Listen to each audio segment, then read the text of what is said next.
significant event, a significant contribution by an amazing Canadian. And I apologize to John because our plan, and John will know, having been associated with the military for many years, that they say no plan survives first contact with the enemy. Well, we got a little askew today because this room was packed to the gills not too long ago, and our intention was to recognize John in front of the men and women of the Canadian Forces.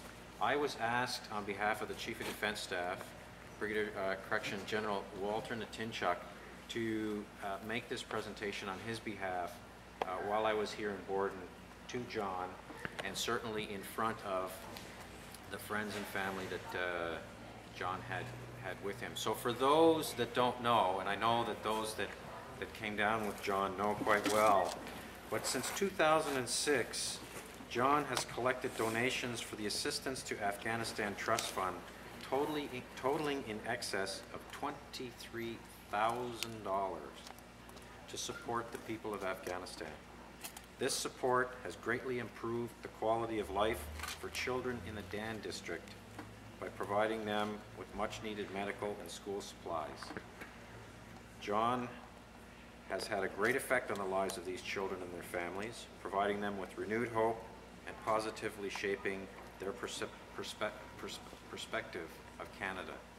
And as somebody who not a month ago just returned from Afghanistan and been briefed in detail as to what is happening over there on the ground, briefed by the commander and the men and women that he serves with, I can assure you that there is a significant, as a result of the surge that's taking place in Afghanistan, a significant change in the security situation, and particularly the life on the ground for many Afghanis. And this is not something that will change overnight, and it'll be generations before we see a different Afghanistan than that we know. But it takes one small step at a time, and it takes focus, determination, and courage. And John, you've shown that to us all. So on behalf of General Natinchuk, I would like to personally thank you and present you with the CF Medallion to recognize your fine efforts. If you could come on up here, please.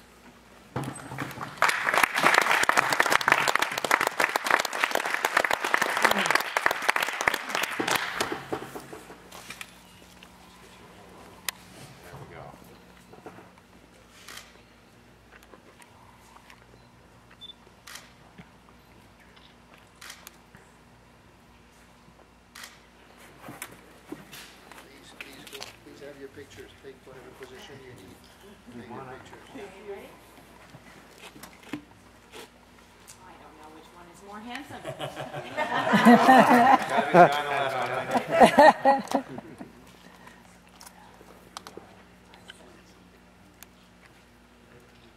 Thank you. Now, as also is tradition, John, anything to say?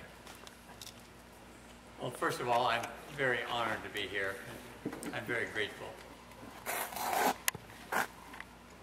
Yes, fair to say,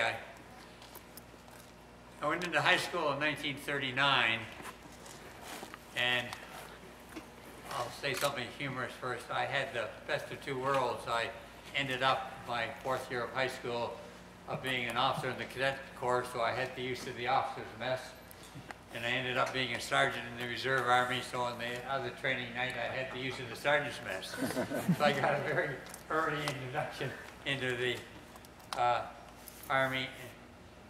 I had a father who served also, and I've always followed the military with great zeal. And one of the things that I've always felt was lacking, and I know it must be lacking at times, I understand this, but I wanted to do something. I understand what all of our wonderful service organizations such as the Red Cross do over there, but I wanted to get something into the hands of the men and the women who are actually in the field. Because I know when I was there and an English lady asked me for some soap and I didn't have any soap to give her at the end of the war in England in 45 and 46, and I always wanted to be able to do something, and I know that every serviceman must feel the same way. And so when I sent my first letter to General Hillier, I said, I don't care whether you use the money for toothbrushes or whether you use it for seed for farmers or to clear landmines, but let the troops decide. Let something you have, you don't have to ask permission for it, just go and do it when the heart moves you. And I want to say, you people move the hearts of all Canadians, and you are doing a magnificent job over there, and I'm glad to have been able to play a very, very, very small part in it. And again, thank you very much, sir. Thank you, all of you.